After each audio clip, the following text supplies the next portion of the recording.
Chat, une urgence climatique.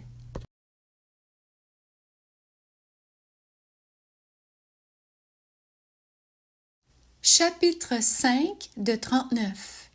Hattie adopte un chaton. La grand-mère d'Hattie était décédée récemment, laissant une petite fille de 12 ans dans un état de tristesse. Sa mère était inquiète de la voir mélancolique tout le temps, alors elle a décidé de faire quelque chose pour lui remonter le moral. Sa mère savait qu'elle voulait un chaton depuis qu'elle était très jeune, et elle a pensé que c'était un bon moment dans la vie d'Hattie pour adopter une amie. Felines Found était fortement recommandé par le vétérinaire de la communauté, alors ils sont partis à la recherche d'un nouveau membre de la famille. Le refuge pour chats était situé sur Sunset Drive, dans le centre commercial de Shad Cove, à environ 10 km de la maison d'Hattie. L'abri était la dernière entreprise à la droite, à côté de Jim's Hardware. Le centre commercial ne comprenait que 5 commerces, de gauche à droite, une pharmacie, une société d'alcool, un marchand de crème glacée, une quincaillerie et un refuge pour chats.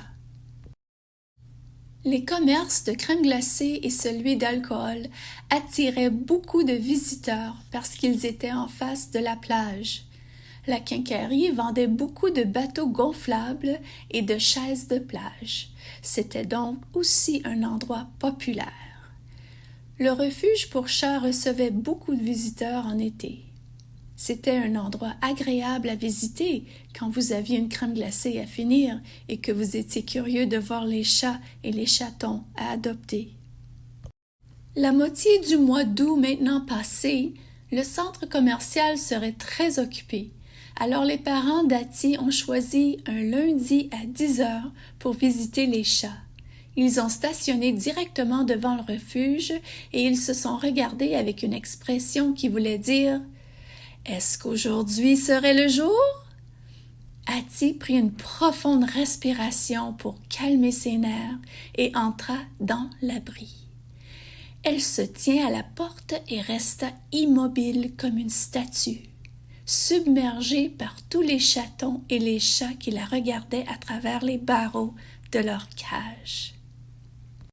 Il y avait une odeur forte, pas désagréable, mais différente, comme peut-être la nourriture pour chat ou la litière. C'était très calme. Le refuge a été construit en forme de U, avec 2 rangées de cages de chaque côté de la pièce, se faisant face, comme si c'était par exprès pour que les chats puissent se voir et socialiser. Chaque rangée de cages avait 2 cages empilées verticalement afin que vous puissiez voir 10 cages à la gauche et 10 cages à la droite. Au milieu se trouvait ce que vous pourriez décrire comme un terrain de jeu pour chats. Il y avait des tours à chats, des tunnels et des postes d'observation.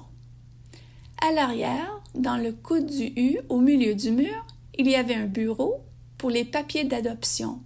Puis sur le côté gauche du bureau se trouvait un salon de toilettage et de lavage pour chats. À la droite, il y avait des étagères avec de la nourriture pour chats, la litière et des jouets. Hattie prit une autre grande respiration et remarqua une adolescente plus âgée, aux cheveux blonds en chignon, agenouillée sur le plancher, en train d'ouvrir une nouvelle boîte de nourriture pour chat pour mettre sur l'étagère. La fille se retourna et remarqua Hattie et ses parents. « Ah, bonjour! Je m'appelle Katz. C'est court pour Catherine. Avez-vous besoin d'aide? » Hattie regarda ses parents et sa mère répondit. « Nous sommes venus voir vos chats et vos chatons. Nous pensons en adopter un, dit Lana. »« Bien sûr, prenez votre temps. Vous pouvez les caresser s'ils sortent leurs pattes de la cage. Mais s'il vous plaît, ne les touchez pas ou ne les réveillez pas s'ils dorment. S'il y en a un en particulier que vous voulez caresser, je peux le sortir. J'ai besoin de finir de ranger quelques boîtes de nourriture, Alors, jetez un coup d'œil, dit Katz. Katz est une adolescente dans sa dernière année d'école secondaire qui travaille à temps partiel pour les propriétaires du refuge Tova et Henry Brewer. C'est une athlète de 18 ans exceptionnellement grande et musclée avec des cheveux longs, blonds et des yeux bleus. Travailler avec les animaux, c'est sa passion. Elle espère entrer à l'université l'année prochaine dans le cadre du programme de vétérinaire. Elle a 2 chats à la maison. Hattie marche de gauche à droite. Les cages mesurent 2 pieds et demi sur 2 pieds et demi. Chacune avait une boîte en carton qui ressemblait à une maison en bas, avec une porte arrondie pour assombrir la boîte pour dormir pendant la journée, et le haut ressemblait à une terrasse de 2 pouces de profondeur pour s'asseoir et observer. Le fond de la boîte était recouvert d'une serviette douce. À côté de chaque boîte se trouvait un petit bac à litière. Les bols de nourriture et d'eau se trouvaient sur le côté gauche devant la boîte. Chaque cage avait un jouet en peluche. Certaines avaient des souris, certaines avaient d'autres animaux. Hattie se dirigea tranquillement vers un chat noir aux poils mêlés avec des yeux jaunes intenses et dit « Bonjour, comment vas-tu? » Du haut de sa boîte, recroquevillé en boule, le chat noir se pencha la tête comme pour dire « Es-tu pour de vrai? Je suis coincé dans cette cage. » Hattie remarqua que chaque cage avait une carte attachée au bas. Celle-ci disait « Maine Coon, 6 ans, mâle, castré, nommé Midnight. » Midnight? Pourquoi la fille a-t-il appelé notre ami Boss Cat Midnight? Demanda Caramel, la chatte beige et blanche. Caramel était un chaton qui venait d'arriver il y avait 2 semaines et qui apprenait les noms de tous les chats dans le refuge. Blue Eyes, la chatte baleinaise très intelligente dans la cage supérieure, en diagonale, lui répondit. « Parce que Midnight est le nom que Katz lui a donné à son arrivée. Dans notre refuge, nous nous donnons nos propres noms. Boss Cat est le nom donné à Midnight parce qu'il agit comme notre chef, un boss. Et cela ne nous dérange pas. Sa cage est la plus proche de la porte, donc il nous tient informés de ce qui se passe à l'extérieur. »« Ah! Alors pourquoi m'avez-vous appelé Caramel? » demanda-t-elle. « Parce que tu ressembles à une saveur de crème glacée de la même couleur. Une fois, un enfant est venu dans l'abri et il a dit à son ami qu'il mangeait un sundae au caramel. Et toi, tu es la même couleur. Katz t'a nommé Holly, dit Blue Eyes. « Je préfère mon nom de crème glacée, c'est délicieux, dit Caramel. Elle a ensuite mis sa petite patte à l'extérieur de la cage, espérant que la jeune fille finirait par se diriger vers elle. À côté de Boss Cat, Midnight, se trouvait Squirrel. Son nom d'abri était Speedy, et il était un tigré brun et noir de 3 ans avec des yeux vert pâle. Il pouvait grimper dans la tour de chat plus rapidement que n'importe quel autre chat. Squirrel s'est dirigé vers l'avant de la cage, a sorti sa patte et a donné à Hattie un miaulement amical. Elle caressa sa patte et remarqua à quel point sa fourrure était douce comme de l'herbe chaude au soleil, et remarqua qu'il n'y avait pas de chat dans la cage ci-dessous, et passa à la cage suivante. À côté de Squirrel, les cages supérieures et inférieures étaient occupées. En haut se trouvait Raincloud, Missy, une chatte ragdoll de 2 ans avec une tête grise et une énorme goutte de pluie blanche autour du nez et de la bouche. Elle avait des yeux doux qui ressemblaient à des pois noirs entourés de cercles orange foncé. Sous Raincloud se trouvait Nike, Mittens. Boss Cat l'avait nommé Nike parce qu'il avait remarqué que les adolescents qui venaient avaient des espadrilles blanches qu'il avait entendu parler Nikes, ce qui lui convenait car elle avait 4 pattes blanches. Son pelage était de la couleur du sable brun foncé, doux comme une douillette, avec des yeux verts très pâles. Comme Raincloud, Nike avait 2 ans. Alors que Katz continuait à ranger la nourriture et la litière pour chat, Hattie se dirigea vers la cage suivante qui avait également une occupation double. Angel était ce que ses amis et Katz l'appelaient parce que c'était évidemment un nom splendide pour une chatte blanche pure avec un œil jaune et un œil bleu, ce qui était typique d'un angora turc. La cage ci-dessous abritait Pops, un chat persan au pelage long, gris et super doux de 9 ans qui tendait la patte pour se faire caresser par Hattie. Elle éclata de rire et lui donna de légères petites caresses qui le faisaient ronronner. La dernière cage du côté gauche abritait Monkey, Acrobat, un chat sphinx mâle d'1 an qui montrait actuellement ses roulades latérales et faisait rire Hattie aux éclats. Monkey était un chat sans poils avec d'immenses yeux pâles et un penchant pour les acrobaties. La cage inférieure était vide. Le père d'Hattie s'est approché d'elle. « Alors, qu'est-ce que tu en penses? » Hattie avait beaucoup d'émotions et elle n'avait même pas encore vu l'autre côté du refuge.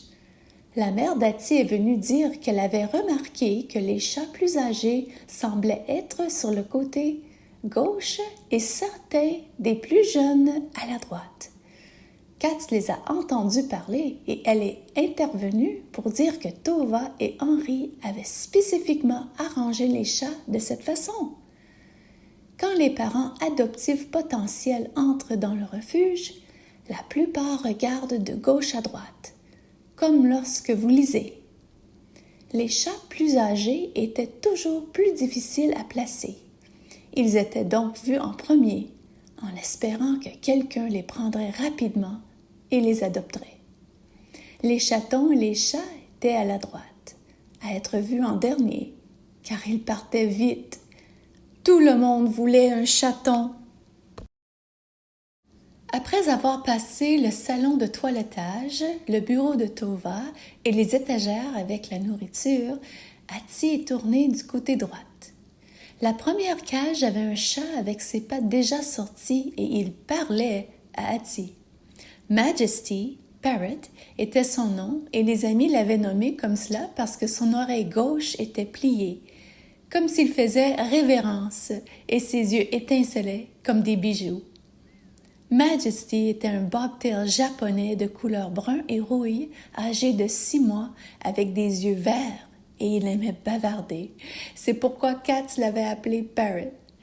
Hattie dit « Salut !» de retour et caressa ses pattes très douces. La voisine à côté de Majesty était une chatte balinaise blanche d'1 an à l'apparence frappante, avec des oreilles noires, un visage noir et des yeux qui ressemblaient à des lumières bleues qui brillaient dans le noir. Les amis l'avaient appelée Blue Eyes et Katz l'avait appelée Sapphire. Elle était assise avec le dos droit au milieu de sa cage, comme une statue en céramique, laissant tout le monde se demander si elle était réelle. Hattie fit un pas en arrière lorsqu'elle regarda le chat sous Blue Eyes. Elle pensait avoir vu un lionceau. C'était Tommy, Tomcat, le gros matou Maine Coon de 3 ans, avec une grande crinière de couleur sable entourant un visage brun foncé, avec des yeux verts comme la mer des Caraïbes. Son expression semblait dire « Qu'est-ce qui se passe? » Hattie a fait aller sa main dans le signe de « Bonjour » et s'est déplacée vers la cage suivante. À mi-chemin de la rangée de cages, il y avait une occupation double. 2 sœurs jumelles appelées les Pirate Twins par leur amie parce qu'elles avaient une tache noire sur leur œil gauche. C'étaient des chattes bobtail blanches de 4 mois. Katz les avait nommées Daisy et Tulip. Sous les jumelles se trouvait Caramel, la chatte tigrée de couleur caramel âgée de 6 mois qui était adorable. À côté des jumelles se trouvait Snow White, qui a eu ce nom en raison de la couleur blanche évidente de son pelage très doux, bien connu des Angoras turcs. Elle avait un œil bleu et un œil vert, et miaula lorsque Hattie la regarda. Hattie était impressionnée par cette chatte aux pattes douces et mignonnes, pareille comme la chatte sur le paquet de papier de toilette que sa mère achetait. Quand Hattie arriva à la dernière cage, son cœur battait fort. « Ça y est, c'est mon minou !» se dit-elle. Le chaton qu'elle regardait était Orange Croche, une chatte âgée de 2 mois. Ses amis l'avaient nommée ainsi après son arrivée la nuit dernière dans une boîte de carton. Elle était la même couleur que la canette de boisson gazeuse. Les amis étaient tous d'accord qu'un seul regard envers ce chaton tigré et les gens tomberaient dans les pommes immédiatement. Avec ses oreilles et son pelage orange, sa fourrure blanche autour de son nez et sur ses pattes. Orange Crush était un chaton super mignon avec des yeux bleus foncés comme des billes qui semblaient dire « Tu dois m'aimer ». « Excusez-moi, Kat, puis-je voir cette chatte? » demanda Hattie. Kat se leva et Hattie put voir qu'elle était très grande. Elle s'approcha, ouvrit la cage et lui tendit doucement le chaton tigré orange. « Voilà, cette chatte est arrivée hier. Nous l'avons trouvée dans une boîte à la porte, sans explication. Je n'ai même pas encore eu le temps de la nommer, dit Katz. Dès qu'Orange Croche était dans les bras d'Hattie, elle grimpa son bras et mit ses moustaches sur la joue d'Hattie et laissa échapper un ronronnement profond et joyeux. Le cœur d'Hattie fondit et elle avait les larmes aux yeux. Ses parents n'avaient pas à lui demander. C'était fait, leur nouvelle chatte dans la famille. C'était drôle, vraiment, la scène devant eux. Leur fille, Hattie, âgée de 12 ans, aux cheveux orange vifs et aux yeux verts, tenait un mini-moi d'elle-même. Elles avaient l'air d'appartenir ensemble, comme si elles étaient faites l'une pour l'autre. Les cheveux orange avaient été hérités de sa grand-mère irlandaise, récemment décédée. Hattie était la seule enfant sur 10 petits-enfants à avoir hérité de ce gène. Sa mère, Lana, une très petite femme de la même taille que sa fille, avait les yeux verts et les cheveux couleur chocolat au lait. Son père, Mick, était grand et musclé, avec des cheveux blonds et des yeux bleus. Son grand-père avait également eu les cheveux orange. Ramener un chat orange à la maison semblait très approprié. Katz voyait qu'une adoption idéale était en train de se faire. Avoir été témoin de dizaines d'adoptions depuis qu'elle a commencé à travailler à l'abri il y a 1 an, elle savait que cette trouvaille était géniale. C'était essentiel au succès de l'adoption. Lana et Mick, les parents d'Hattie, étaient émus en voyant à quel point ce petit chaton rendait leur fille heureuse. Hattie avait été très proche de sa grand-mère et la perdre récemment lui faisait encore énormément mal. Sa grand-mère excentrique aux cheveux roux lui avait appris à faire des biscuits et le plus délicieux pain soda irlandais, encore meilleur que celui de sa mère. Mais plus que cela, Mamo avait été sa confidente. Étrange comment elle pouvait lui dire des choses qu'elle ne pouvait même pas penser à dire à sa propre mère. La perte de sa grand-mère avait été douloureuse et violemment soudaine. À l'âge de 72 ans, l'AVC s'était produit pendant la nuit et Mamo, lui ont-ils dit, n'avait ressenti aucune douleur. Mais elle, Hattie, avait connu une douleur et une tristesse terribles jusqu'aujourd'hui. Aujourd'hui, elle connaissait la joie. C'est ce que Lana et Mick voyaient sur le visage de leur fille. Un temps chaleureux, heureux et excitant de sa vie qu'elle n'oublierait jamais. Juste à ce moment-là, Tova entra dans le refuge par la porte arrière et aperçut la scène devant elle. Elle sourit du portrait qu'elle voyait. Une jeune fille aux cheveux orange caressant un adorable petit chaton orange accompagné de ses parents. « Bonjour, je m'appelle Tova. C'est une belle journée pour notre chaton orange. On dirait qu'elle a trouvé sa famille parfaite. Nous l'avons depuis hier et nous savions qu'elle ne durerait pas. Je peux prendre une photo avec votre téléphone si vous voulez. »« Merci, c'est gentil, » dit Lana. « Je vais remettre cette petite chatte dans sa cage jusqu'à ce que nous ayons fini la paperasse, » dit Katz. À suivre.